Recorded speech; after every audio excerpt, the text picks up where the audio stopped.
जय माँ आदिशक्ति तंत्र एक रहस्य चैनल को आपण मानकु स्वागत।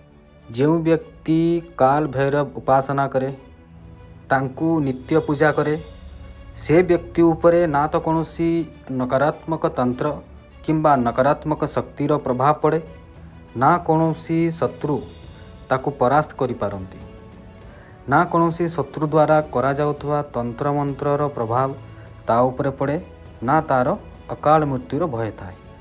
बाबा काल भैरव को भक्त बा उपासक को कौनसी प्रकार भय और विपद स्पर्श मध्य करि पारे नाही। से सदा सर्वदा सबु भयरु मुक्त थाए।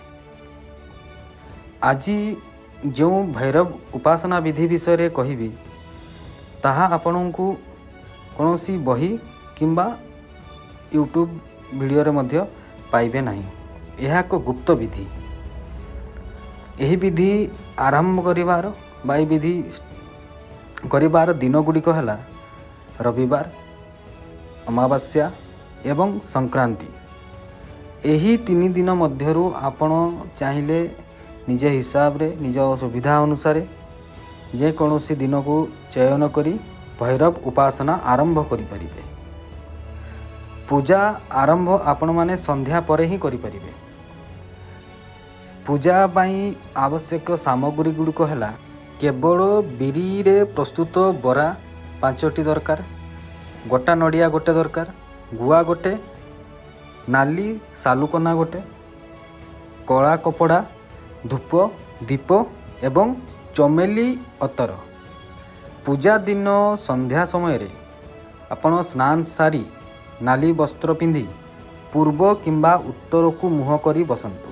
सामना रे गोटे छोट पीढ़ा रखंतु आ ता उपरे कला कपड़ा पकांतु एवं बाबा काल भैरव को प्रार्थना करी आसन ग्रहण करने को अनुरोध करंतु। पीढ़ा उपरे नाली फूल किछि रखंतु। चमेली अतर को छोट तुला रे लगई पीढ़ा उपरे रखंतु एवं धूप दीप लगई पूजा करंतु। भोगरे आपण सही बिरीबरा को भोग लगांतु ठाकुरंक पाखरे। तापरे पीढ़ार साइड रे अरुआ चाउल किछि रखंतु एवं गोटा नड़िया को गुआ सह नाली कपड़ा बांधी निज मस्तक चारिपटे 3 थर बुलांतु एवं कपाल रे लगई निज मनस्कामना कही अरुआ चाउल उपरे रखि दियंतु सही नड़िया को। तापरे दिया जाइथवा मंत्र को मात्र 108 थर जप करंतु। एमिति आपण माने कंटिन्यू 9 दिन किंबा 11 दिन करंतु एवं 12 नंबर दिन आपण जो नड़ियाटी गोटा नड़ियाटी बसई थिले ताकू नहीं कौनसी शिव मंदिर को जातु।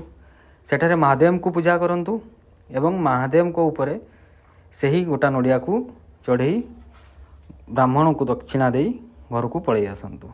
एपरी विधि रे जे कौनसी व्यक्ति भैरव को उपासना करे काल भैरव बाबा सही उपासक बा सही भक्त को ऊपर विशेष कृपा करती एवं बाबा को आशीर्वाद रु सही व्यक्ति सदा सर्वदा समस्त प्रकार भय एवं विपदरु मुक्त होई आनंद रे जीवन यापन करे।